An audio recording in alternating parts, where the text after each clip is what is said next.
আপনার কি এমন ময়শ্চারাইজার দরকার যা হালকা, মুখে দ্রুত মিশে যায় এবং একসাথে ত্বককে উজ্জ্বল ও হাইড্রেটেড রাখে?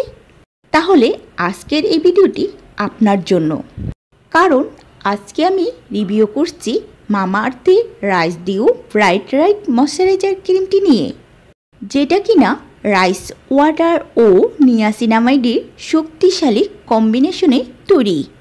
Skin glow plus hydration plus হালকা টেক্সচার প্লাস সব একসাথে পেতে চাইলে এই ভিডিওটি মিস করবেন না কেউ। প্রথমে আমরা জানব এই ক্রিমটির মূল উপাদানগুলো কি কি। রাইস ওয়াটার মানে চাল দোয়ার পানি, যা আমাদের ত্বককে প্রাকৃতিকভাবে ব্রাইট করে, ত্বকের রুক্ষভাব দূর করে। তারপর যেটি রয়েছে নিয়াসিনামাইড, আর নিয়াসিনামাইডের কাজ হলো আমাদের ত্বকে দাগ কমায়, স্কিন টোন ইভেন করে, ছোট ছোট ব্রণ বা পিগমেন্টেশনের কমাতে সাহায্য করে। এছাড়াও রয়েছে গ্লিসারিন অ্যান্ড অ্যালোভেরা, যা ত্বক রাখে হাইড্রেটেড, নরম ও মসৃণ। গ্লিসারিন এবং অ্যালোভেরা আমাদের মুখের ড্রাইনেস বা স্কিন টাইটনেস দূর করে। তো এই ক্রিমটির টেক্সচারটা কেমন? আসলে এই ক্রিমটি খুবই হালকা জেল বেসড, একেবারেই গ্লিসি নয়।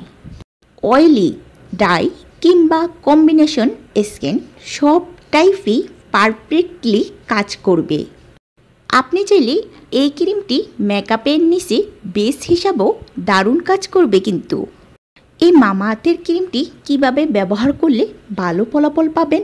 প্রতিদিন সকালে ও রাত্রে পরিষ্কার ত্বকে ব্যবহার করুন।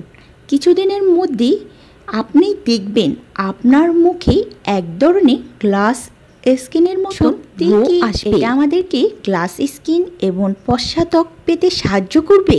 আমার পার্সোনাল রিভিউ আমি যদি আপনাদের সাথে শেয়ার করি, আমি নিজেই 7 দিন ব্যবহার করে দেখেছি।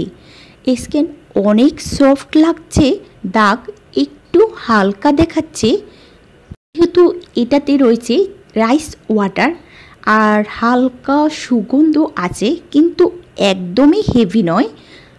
আর সব থেকে ভালো লাগার ব্যাপারটা হলো কোন দিক জানেন? চট করে স্কিনে ঢুকে যায়, কোনো চিটচিটে ভাব রাখে না। তো ভিউয়ার্স, আর কথা বাড়াবো না।